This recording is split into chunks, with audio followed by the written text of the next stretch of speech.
Pernah nggak sih kamu dengar orang bilang kalau bermain game itu bisa bikin males, bikin bodoh, bahkan bisa bikin kamu kecanduan. Tapi benarkah game hanya membawa dampak negatif atau justru ada sisi positif yang sering diabaikan? Yuk kita bahas di video kali ini.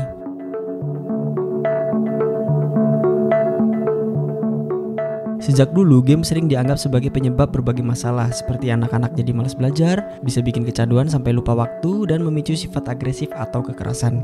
Bahkan ada beberapa penelitian yang menyebutkan kalau game bisa membuat seseorang sulit bersosialisasi di dunia nyata. Tapi apakah ini benar untuk semua orang? Jawabannya tidak selalu ya. Dampak negatif memang ada, tapi itu tergantung pada bagaimana seseorang memainkan game tersebut. Kalau berlebihan ya tentu aja bisa berdampak buruk. Tapi kalau dimainkan dengan bijak, game justru bisa memberikan banyak manfaat, terutama bagi generasi sekarang yang hidup di era teknologi digital.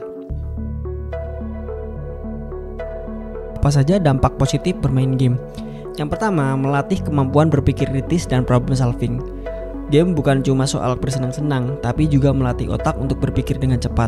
Game strategi seperti Age of Empires, Civilization, atau Clash of Clans mengajarkan cara kita berpikir taktis.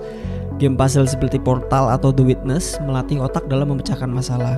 Sedangkan game survival seperti Minecraft mendorong kreativitas dan kemampuan beradaptasi. Bahkan ada penelitian yang menyebutkan bahwa pemain game strategi cenderung lebih cepat dalam mengambil keputusan di dunia nyata. Yang kedua, meningkatkan konsentrasi dan refleks.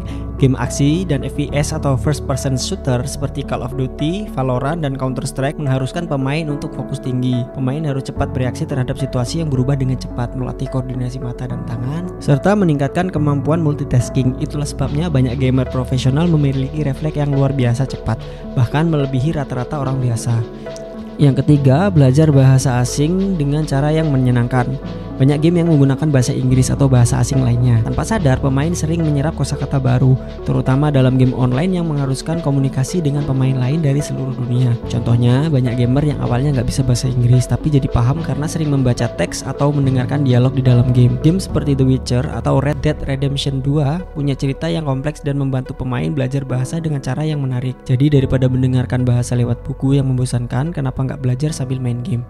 Keempat, meningkatkan kemampuan sosial. Dulu game dianggap membuat orang jadi penyendiri, tapi sekarang justru sebaliknya. Game online memungkinkan pemain untuk bekerja sama dengan orang lain dalam satu tim. Banyak gamer yang membentuk komunitas dan menjalin pertemanan bahkan dari berbagai negara. Game seperti Among Us, League of Legends, atau Dota 2 mengajarkan pentingnya berkomunikasi dan kerja sama tim. Bahkan beberapa penelitian menemukan bahwa orang yang aktif bermain game online cenderung lebih percaya diri dalam bersosialisasi dibandingkan dengan orang yang tidak bermain game sama sekali.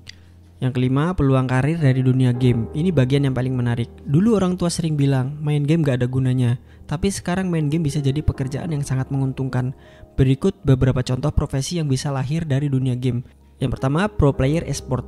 Turnamen esport sekarang menawarkan hadiah miliaran rupiah. Yang kedua, content creator gaming.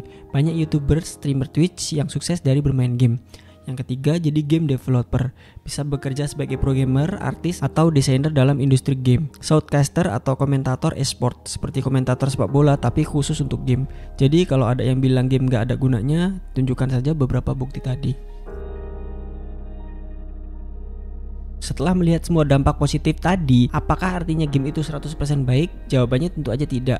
Ada beberapa yang perlu diperhatikan agar game tidak merubah menjadi sesuatu yang merugikan. Yang pertama, jangan sampai kecanduan. Bermain game itu seru, tapi jangan sampai lupa waktu, lupa makan, atau mengabaikan tanggung jawab. Yang kedua, pilih game yang sesuai. Karena tidak semua game itu cocok untuk semua orang. Game dengan konten kekerasan atau tema dewasa sebaiknya dimainkan oleh mereka yang sudah cukup umur saja. Yang ketiga, tetap jaga keseimbangan. Selain bermain game, tetap lakukan aktivitas lain seperti olahraga, membaca, dan juga bersosialisasi di dunia nyata. Jadi, kuncinya adalah bermain game dengan bijak. Game bisa memberikan manfaat luar biasa jika dimainkan dengan cara yang benar. Kesimpulannya, bermain game tidak selalu buruk, bahkan ada dampak positif yang bisa didapatkan jika kita menggunakannya dengan bijak. Nah, bagaimana pendapatmu? Apakah kamu merasa game memberikan manfaat yang baik buat kamu atau justru sebaliknya? Silahkan tuliskan pendapatmu di kolom komentar di bawah. Mungkin itu aja video kali ini. Kalau suka dengan video ini, jangan lupa tinggalkan like, share, dan juga channelnya di subscribe. Kalau ada pertanyaan, kritik, atau saran terkait konten selanjutnya, silahkan tambahkan di kolom komentar di bawah. Terima kasih telah menyaksikan. Kita ketemu di video selanjutnya.